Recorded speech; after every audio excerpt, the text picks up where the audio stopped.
Can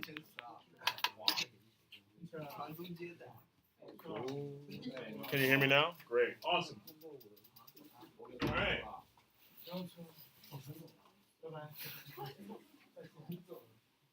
You gotta go poop poop? Where do you gotta go?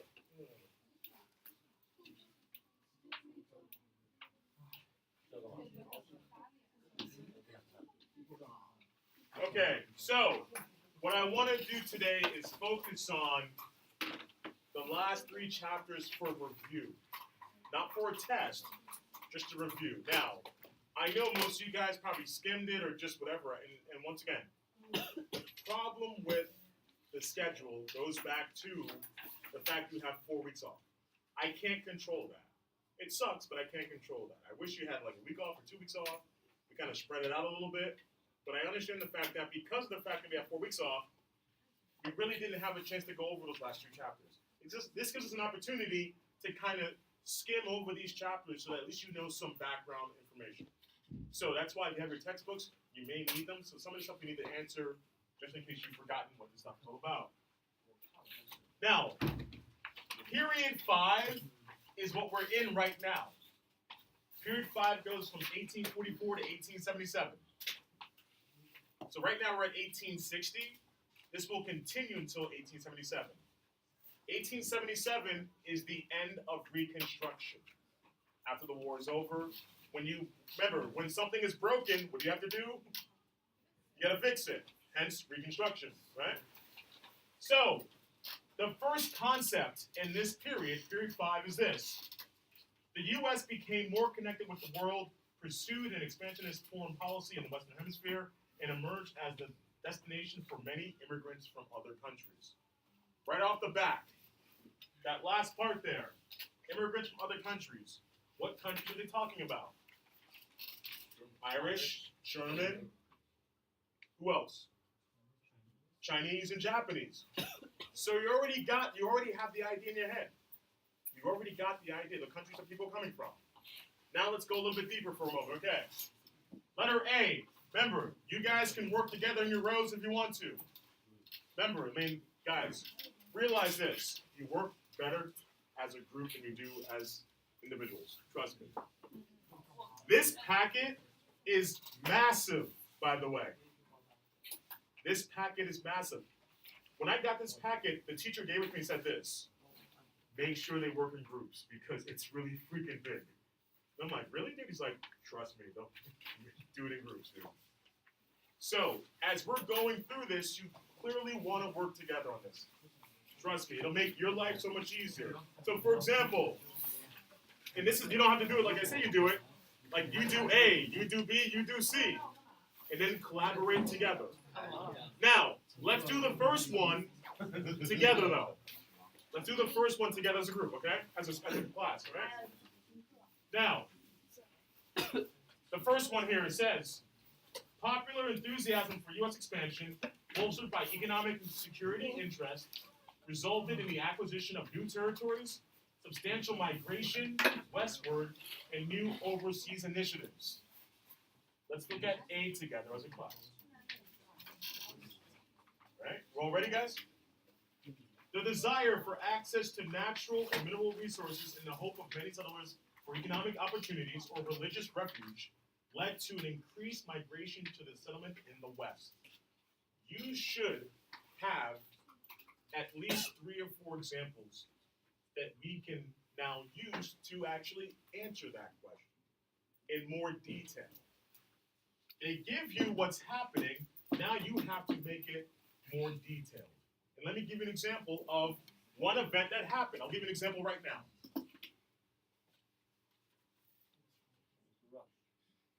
Gold rush. That is one example, right? People moving out westward for economic opportunity. That's just one example. Now, either on your own, from your noggin, or from the book, can someone describe to me another example?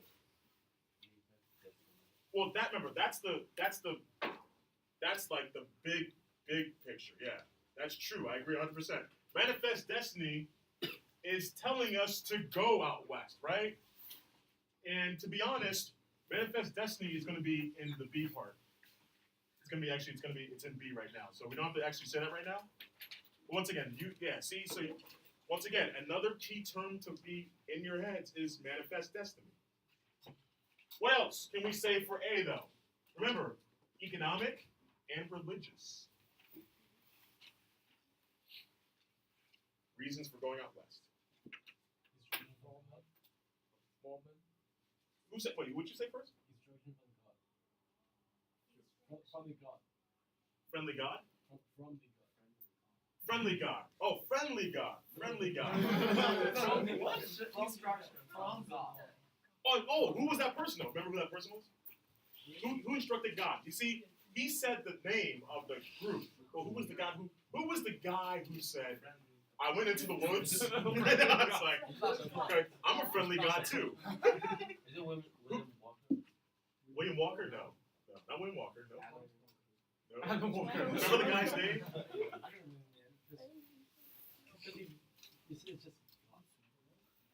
I'll put it this way. This person went into the woods one day, and he said he saw God who told him about this new religion pretty much. No. Oh, no. So I'm going to put Mormons now, right? So the Mormons do move out west. The person named was John Smith. John Smith. Now, let's remember. Do you remember the story about John Smith? Joseph? Oh, Joseph. I didn't say John Smith. Right, Joseph Smith. Thank you. Yeah, Joseph Smith. Yeah. But the funny thing is, though, this Joseph Smith didn't go to the west. What happened to Joseph Smith would force the Mormons to go west. What was happening to Joseph Smith and the people of the Mormon church? They were being persecuted in New York State. Joseph Smith, not John. I would say John Smith, but it's Joseph Smith, yeah. John Smith is the final Mayflower. Yeah, that's the, yeah. He's the Mayflower dude. No, I'm sorry. No, he's the, Pocahontas dude. Pocahontas. He had the love affair with a teenager, and it's kind of weird, but, anyway. It is 1600s, okay, right? So, Joseph Smith, he's killed in New York State, which forces Brigham Young to go to Utah. The Mormons leave and go to Utah. All right? So now, you've given me one economic and one religious. What else? Say that again. Trade opportunities with who?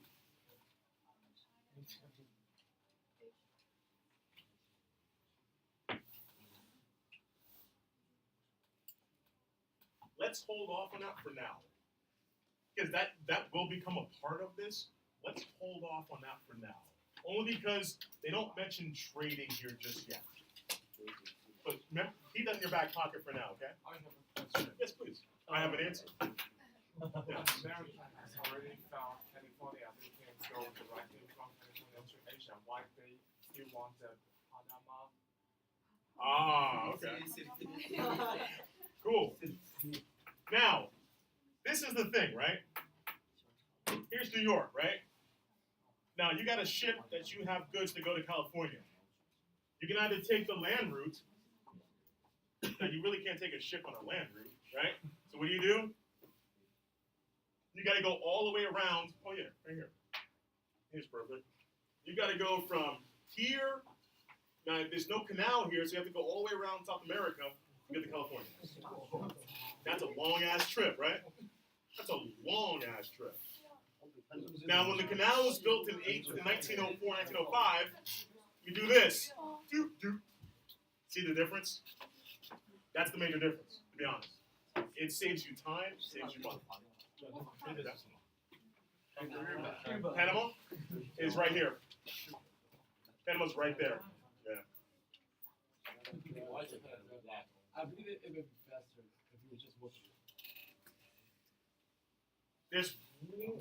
There's a couple problems with walking or taking whatever service you can across the country. In 1850, Native Americans is one problem. and mountains. Another problem. The Rocky Mountains is a huge mountain range. It makes it challenging to go over them in 1850. So the only thing that it really could do, the best way to go, if you by land, is this way right here. You would have to go along the southern line here. That's the best way to do it. Railroads are not being built just yet to go across the country. Once the railroad is built across the country, it makes it easier now to send goods across the country. Makes it easier. But the problem with this, though, when you think about,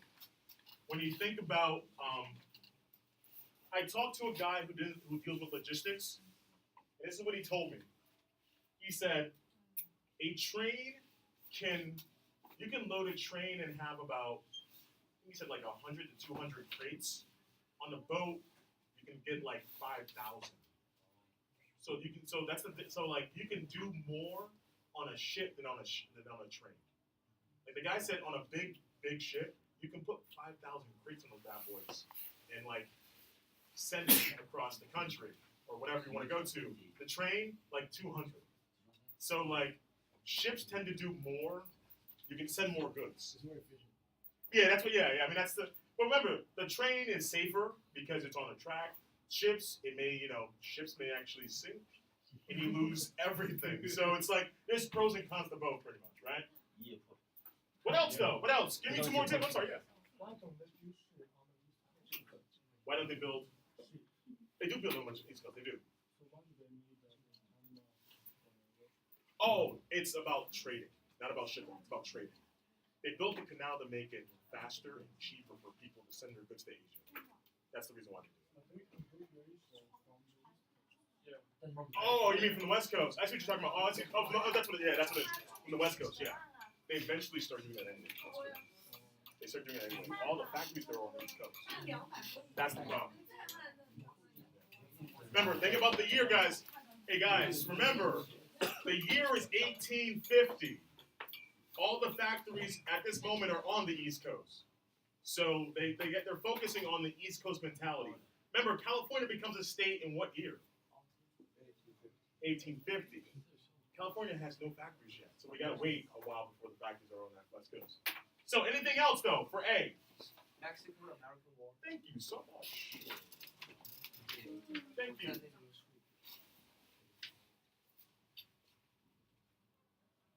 And actually, you know what we're gonna say? We're gonna say Mexico-American War. We're also gonna say the Texas independence too, though. So those are two separate wars, actually. Texas independence also happens.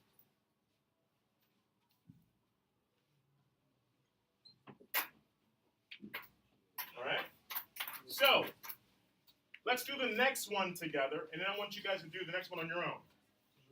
All right. Now, going back to Manifest Destiny, Wilkins. Advocates of annexing Western lands argue that Manifest Destiny and superiority of American institutions compelled the U.S. to expand its borders westward to the Pacific Ocean.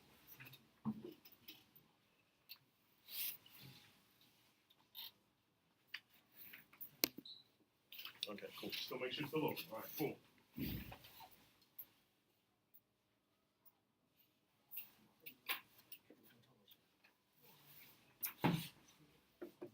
So, for B, how do we make that argument? What do Americans do because of Manifest Destiny? We kind of already mentioned it already. Cuba is part of it.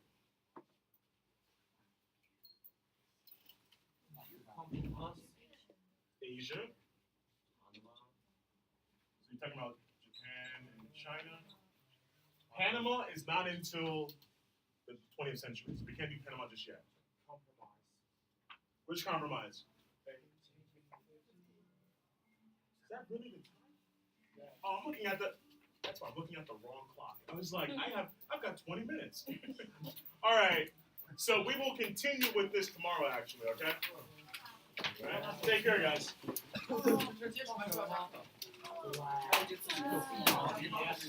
Wow.